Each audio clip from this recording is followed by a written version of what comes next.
everybody, my name is Jessica Holyfield, and we're here looking at something pretty fun. It is called The Death of YouTube Dancers, and this was recommended to me just on my algorithm because that's what happens, and it's by a guy named Jimmy G. I will tag him here. In the event he's like, ew, who's this person? Get off my channel.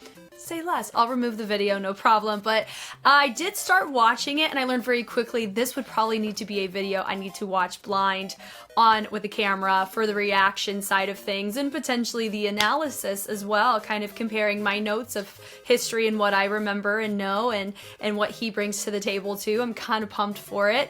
But yeah, if you don't know me, I am a dance analyst here on YouTube as well as I do a couple other things, but I am an active working choreographer and dance educator where I live, and so I am very familiar with many different niches of the dance industry. It helps me be better as a teacher as well as an analyst that helps you be able to appreciate choreography from the artists that you love. So without further ado, I think it's time to go ahead and get started.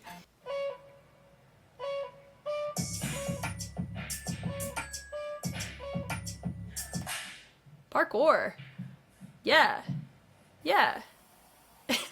The year is 2014. Were you a young kid inspired by those Millennium Dance contest videos? Were you a oh my god. exchange student looking to be literally better than everybody? Were you ever a dancer? This video isn't about like the TikTok Addison Rae goopy veggie dance guy. This is before then, right? I'm talking about the days when colors felt more vibrant, when chicken was still $1, and a flannel jacket around your waist made you feel like Kanye West back in 2014. And if you put a snapback on, you just kind of pop this off. Is when YouTube was pumping out dance videos a lot, whether it was Royal Family, Right. Filipino From what? people, Filipino people.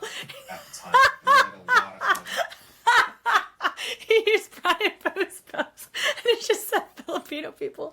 Oh my god, I hope he watches that. Oh, bless. So the first one was Royal Family circa, it was World of Dance Stage. Let's even itemize the video excerpts he used. So the first dance videos a lot, whether yeah, it was Royal Family. Royal Family, that's World of Dance Performance. It was a hybrid of their Rihanna set. So that, and I actually owned that Royal Family shirt. They're such a vibe. We love it. Kirsten's probably in that set, most likely.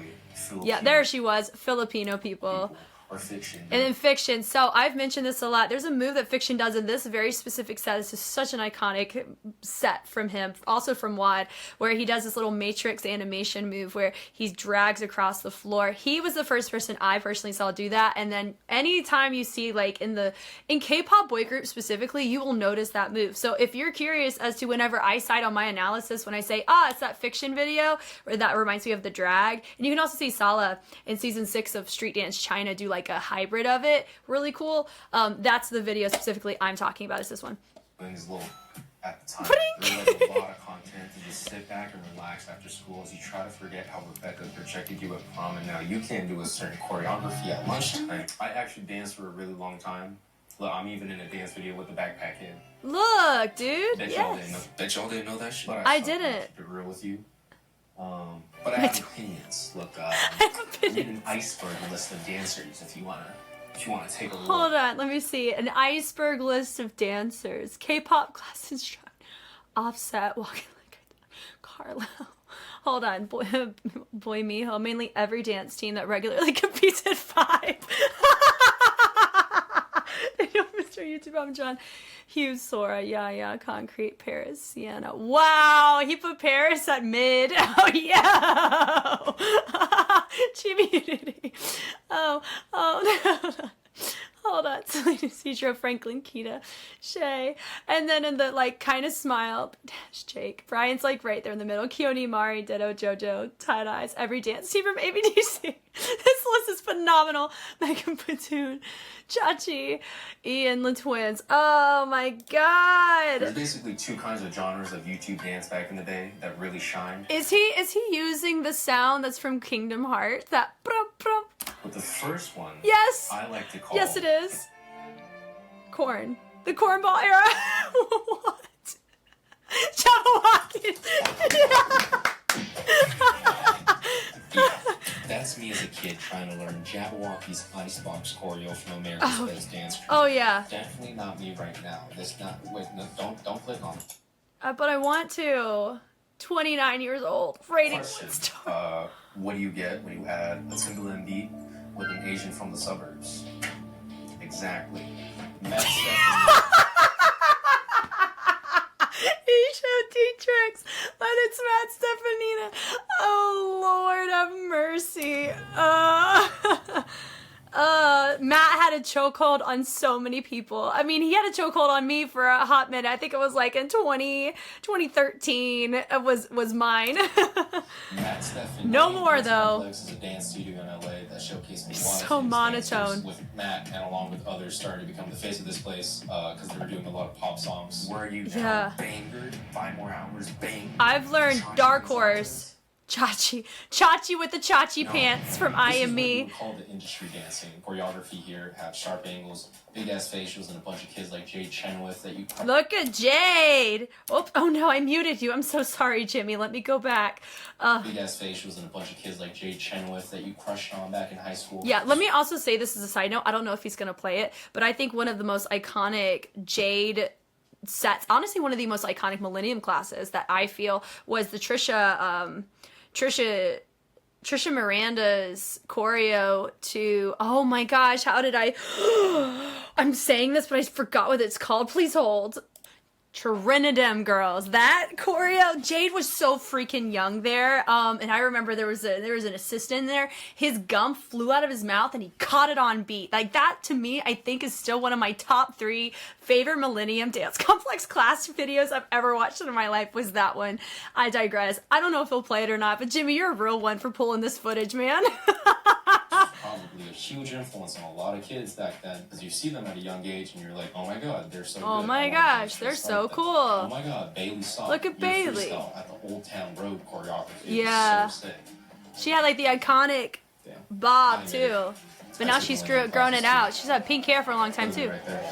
Literally. So while this Matt and Millennium dance scene was getting super popular, to a lot of other dancers, it was seen as extremely corny. I don't think someone who's really trying to get into dance would see Matt's choreo to Old Town Road and think, yeah, this one is definitely pushing the boundary. Well, it is pushing the boundary of my comfort. Boundary of my comfort.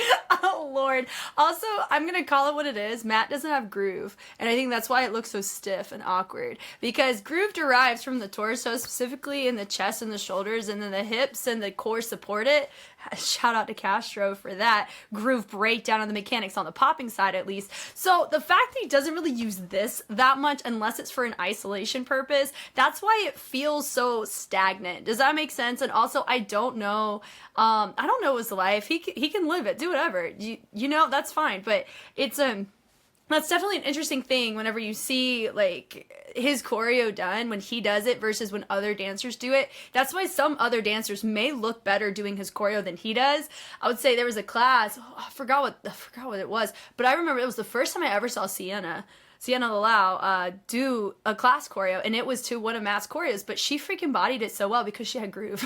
I think that's why. Like, that's no disrespect, like, no shade to Matt, I'm just calling it what it is as somebody who studies movement qualities. He really doesn't have a lot of groove in his movement. It's very on the stiff side, and some of his sequences don't quite cater over to where it's successful into the type of timbre and tonal color the track calls for. Does that make sense? I feel like, yeah, anyway, I don't want to dig too deep into that, but It pretty much almost rides the fine line between choreo and a TikTok dance.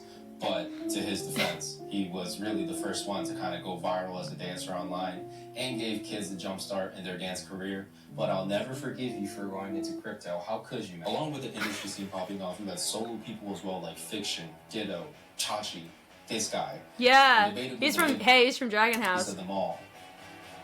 Is that not?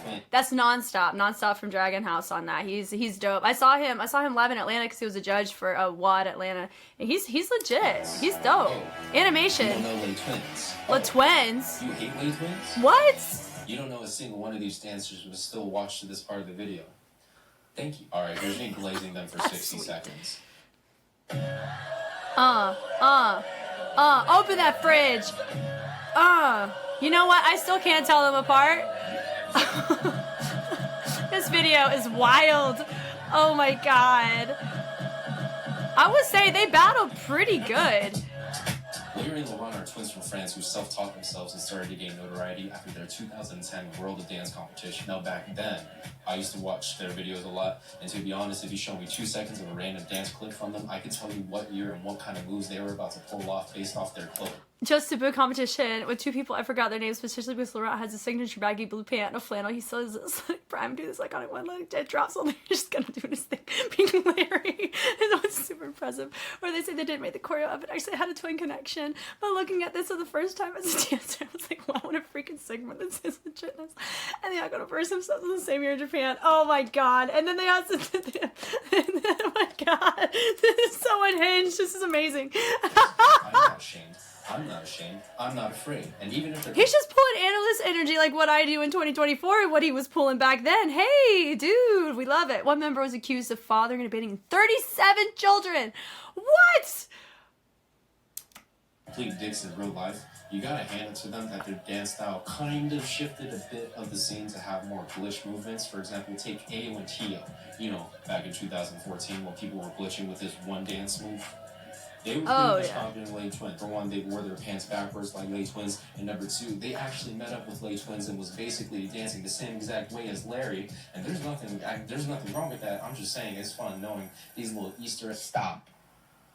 That'd be a little. Wouldn't that be biting, right? What is the other? If you're claiming it as your own. What do you get from an Asian in high school just learning to dance, and you think Rebecca really likes you and prom season's coming up? Matt Stefanina. I'm just kidding. I'm sorry. You get the ship.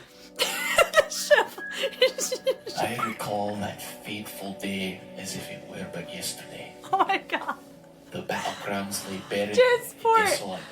Oh Yet god. a strange air hanged about. A curious circle taking form amongst the school lunch grounds. Something I wish I had not. 5 Filipino dudes with 5 fedora hats, wall-taper fades, button-up shirts, suspenders, and checkered van shoes. Oh. Oof. I found myself stuck, unable to grasp the Oh. of it all. Oh my god. I cannot bear to continue. The chivalry era. Let's talk about 3 main subjects here: Ian Eastwood, Kinjas, and Dietrich's. There's like a Oh my god, that's so fun. Just, oh my god. And I kind of feel like Jimmy is just becoming more unhinged with what he's wearing throughout the video, too. lot more, but we can focus on this trifecta right now. So, what I know about who he's just picked right here is you have Ian Eastwood. I've known of his stuff from, like, the Most Wanted side with, like, June Kamado and Brian. And then also through the Monster circuit. That was a thing. And then you have Dietrich's has done stuff with Hawk because they were both part of Quest Crew with ABDC. And then also I saw him on a bunch of Ryan Higa YouTube videos early at the pop-off and at the jump with YouTube back in like early 2000s. So I knew of Dietrich's probably before I ever knew him as a dancer, which I found to be really funny. And then with Kinjas, they feel like an all-star kind of like a hybrid crew. Like at first we knew it was a project crew, but then you also have like there's like people that came from Jabberwockies, Kaba Modern, Poriotics, just off the top, like just initially. And then you have some people now that are from GRV on it, Company, Choreo Cookies. So you got like everybody and their mama from all these different community groups. They like make this little collective that is called the Kinjas. Oh, we can also incorporate S-Rank too, because Bailey was a part of S-Rank for a stint with Melvin. But anyway, I digress. Let's see what Jimmy has to say about the trifecta here. And is Ian Filipino? I never thought that he was. I just thought he was white, like me. Now I need to go Google. Please hold. Ian is Italian. So sorry. Okay, I'm moving on. Just stop talking. Ian Eastwood is a Chicago native who started popping off with his choreo on YouTube, especially yes. the Jamba Juice Jamboree. He's one of the OG YouTubers still active and was actually on ABDC with the team Most Wanted. He really had a chokehold with this dance, but also his style in general. If Matt Stefanina was Mr. Beast, Ian Eastwood was Jacob fucking Jones. His style was really industry. It was more about like subtlety, storytelling, vibes, his neck, his long ass neck, his I forgot. Like, so I never knew. I felt like I was actually digging into the real Ian. pipeline of dancers. For example, I started learning about Mega Batoon, who was in the Jamba Juice video and made tons of other choreo like Talk Is Cheap, which by the way was ahead of her time because she wore an earth tone shirt, which basically is now the only color wheel for certain dance teams. All right, cleaning this up now. We go back to the trifecta. Kinjas. Kinjas. Is he gonna talk about it? On the other hand, was on the big stage, so you could essentially call them industry too, but I put them here because their dancing wasn't really industry, but maybe created a subgenre within the dance industry scene. Kindustry. They have like subtle, quick hand gestures. Hey, illusionary Jackson. routines. They also have kinjabang noodles. They have noodles. This is a JPEG because I can't afford it. If I This is a JPEG. Oh god. Not even a PNG. He did breakdancing and stuff. I don't know. Overall, these people gave another look into the dance industry that would only be known if you took dance classes in person. And while Millennium was the main vehicle for industry dancing, you also have a channel called Urban Dance Camp. That's right. In Europe. That's right. 2020. This channel had me in a chokehold for years. I would learn before I mean, when I was taking my break from K-pop back in like the later 2010s, I would learn choreographies from Urban Dance Camp. But I knew of it way before it got like. Bless America, like some of these routines are still live rent free in my head. They're so good. Basically showcased a lot of other let's go a young old Scott. You see people with a lot of different styles, like Keone and Mari. Yes. They're a couple that does crazy synchronization. Brian Puskos, Filipino person. Chris Martin, whereas overall dance style in general inspired. Even though like everybody there are Filipino, that is being referenced. Oh, Chris Martin. At the time and still to this day, Mike's song from Kinjas. Yeah. The Skrillex choreo using tutting. That shit is the epitome of being alone in your room as a kid trying to mimic dance moves, but in reality, you just kind of look like this guy.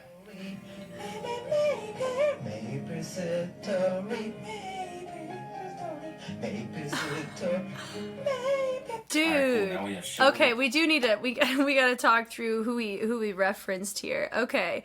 Let's see, from the top in here, Keone and Mari. Oh my god, okay, that's Scott Forsyth. He's with Brotherhood out of Canada. He's like he's known as like the token white guy, right? And then that's KK Harris. Some of my favorite choreos from her. She did a Rihanna remix track, and she actually taught it at 1 mil. And that's how I learned about 1 mil in Korea, was from her class that she taught there because I knew of her. Isn't that wild? Oh my god, I don't even remember what year it was, but it was a long time ago. Oof. Oh man, so good, so good, so good. Yeah, so we already talked about Scott. Different dancers that weren't really televised, so you see people with a lot of different. Okay, Koharu.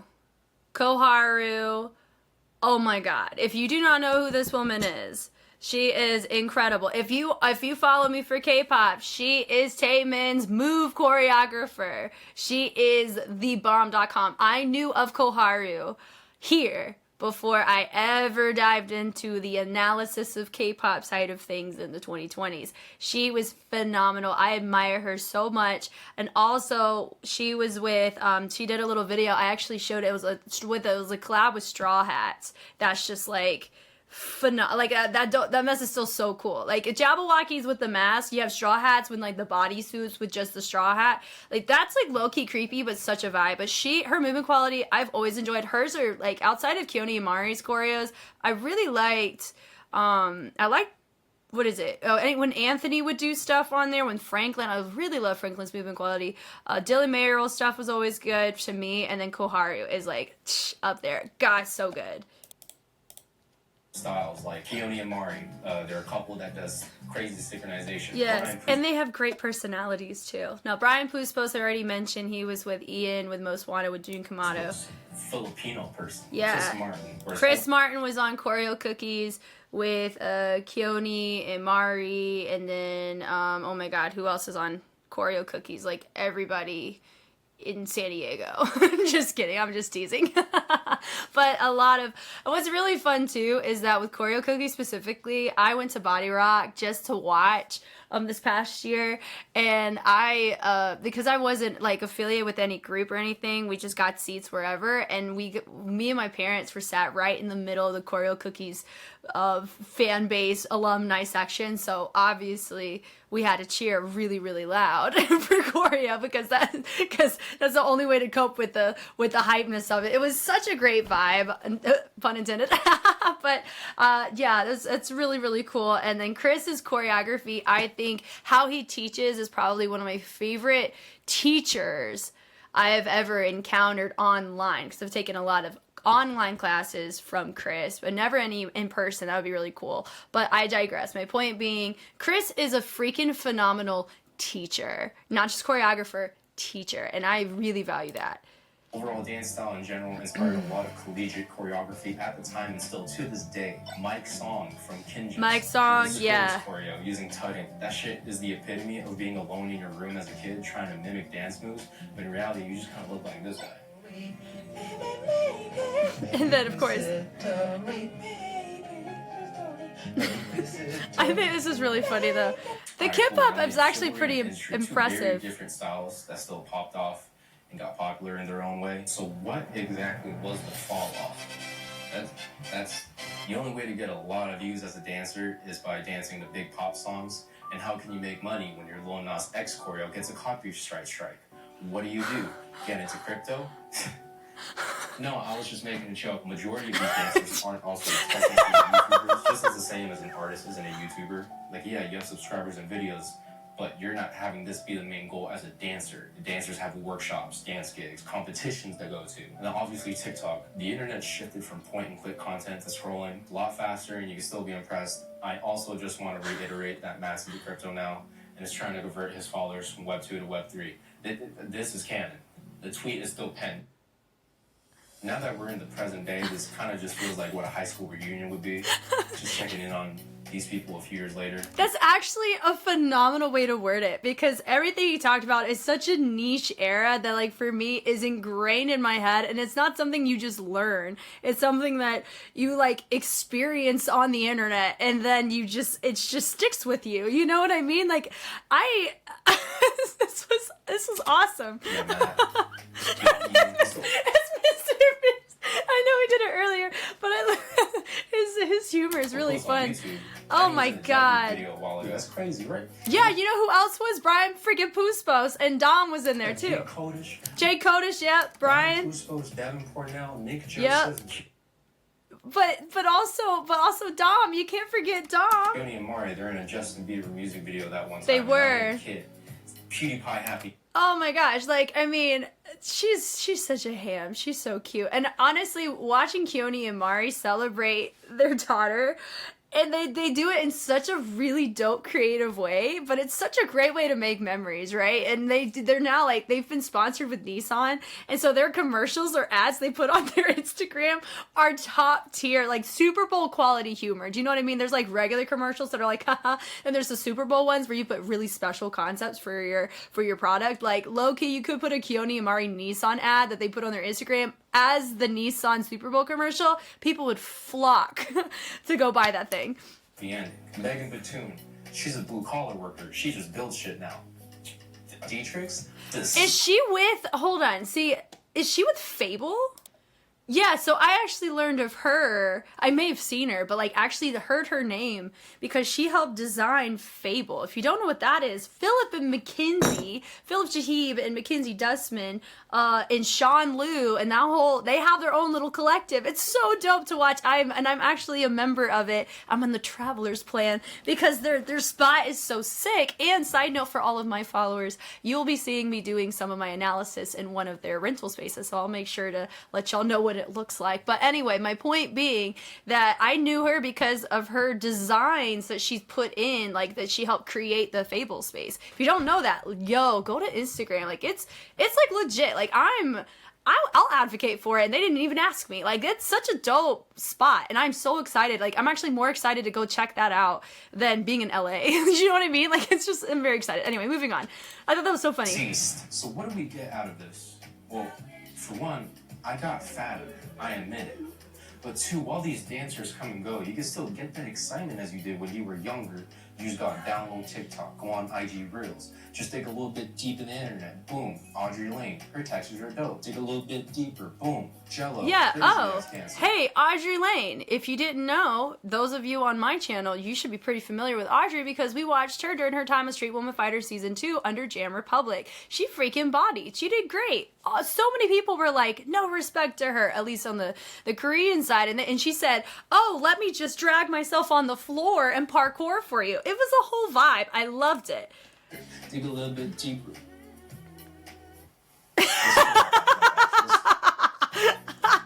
Oh my god, this was really funny. Oh, Jimmy, you're a real one for this. I don't think I could have said it better myself. This was phenomenal. Man, I had a lot of fun. I'm so glad I waited to watch this because I feel like there's so many little nuggets of information that can be elaborated on, and I'm glad that I was able to kind of contribute to the conversation here. But yeah, Jimmy, thanks for this. Thank you guys so much for watching. If you're watching this video and you have no idea who I am, that's okay. I'm just, I'm a dance analyst, and like I said, I personally really like doing YouTube, and I have a Patreon as well that has early release access to all videos that I do.